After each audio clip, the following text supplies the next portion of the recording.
हा गौप्यस्फोट नाही आहे. तुम्हाला तो गौप्यस्फोट वाटतो आहे मीडियाला, याचं मला आश्चर्य वाटतं आहे. शरद पवारांनी जे सांगितलं आहे विशेषतः प्रफुल्ल पटेल यांच्याविषयी, तो गौप्यस्फोट नसून ते उघड सत्यच होतं. हे सगळ्यांनाच माहिती आहे, त्यात नवीन काय नाही. दुसरा प्रश्न घ्या. शरद पवार हेही म्हटले की आम्ही एकनाथ शिंदेंना मुख्यमंत्री करायला तयार होतो, पण त्यांची आपापसात चर्चा झाली नव्हती. शरद पवार हेही म्हटले की आम्ही एकनाथ शिंदे यांना मुख्यमंत्री करायला तयार होतो, परंतु त्यांची आपापसात शिवसेनेत चर्चा झाली नव्हती. माननीय शरद पवार साहेब असतील, राहुल गांधी असतील, यांच्याविषयी मी इतकं सांगितलं की या दोघांचं एक मत होतं, या सरकारचं नेतृत्व एक अशा चेहऱ्याने करावं की महाविकास आघाडीतल्या प्रत्येक घटकाला ते मान्य होईल. एकनाथ शिंदे मुख्यमंत्रीपदी नकोत, आम्ही त्यांच्या हाताखाली काम करणार नाही, हे सांगणारे सगळ्यात आधी सुनील तटकरे,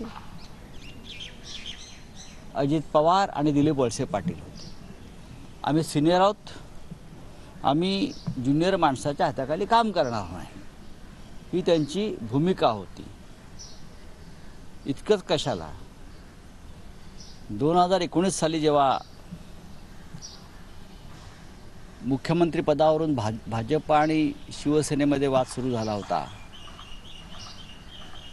नंतर महाविकास आघाडी स्थापन झाली, तेव्हाही विधिमंडळ पक्षाच्या नेतेपदी एकनाथ शिंदे यांचीच निवड झाली होती आणि शिवसेनेकडून शिंदे यांचंच नाव पुढे गेलं असतं. पण भारतीय जनता पक्षाच्या वरिष्ठ नेत्यांनी, हे वरिष्ठ नेते आता मंत्रिमंडळात आहेत सगळेच, त्यांनी आम्हाला निरोप पाठवला होता की दिल्लीचा निर्णय काय येईल तो माहीत नाही मुख्यमंत्रीपदाबाबत, पण आम्हाला एकनाथ शिंदे मुख्यमंत्री चालणार नाहीत. हे फडणवीसांपासून भारतीय जनता पक्षाच्या आताच्या सर्व प्रमुख नेत्यांची तेव्हाची भूमिका होती.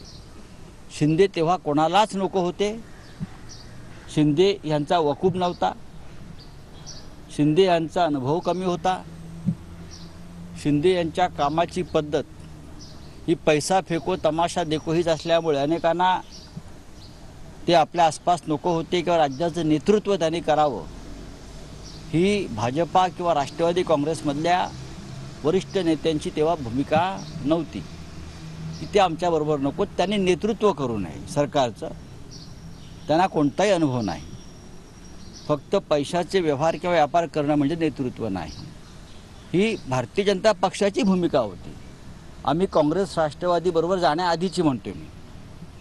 त्यांचं असं म्हणणं ठरलं की दिल्लीतून जो निर्णय येईल तो आपण मान्य करू, म्हणजे शिवसेनेला मुख्यमंत्रीपद द्यायचं की नाही वगैरे हा पुढला विषय. पण जर तसं झालं तर शिंदे चालणार नाहीत आणि आमची भूमिका होती शिंदे विधिमंडळ पक्षाचे नेते म्हणून तेव्हा आम्ही त्यांना नेमणूक केलेली आहे, त्याच्यामुळे कदाचित ते होऊ शकते.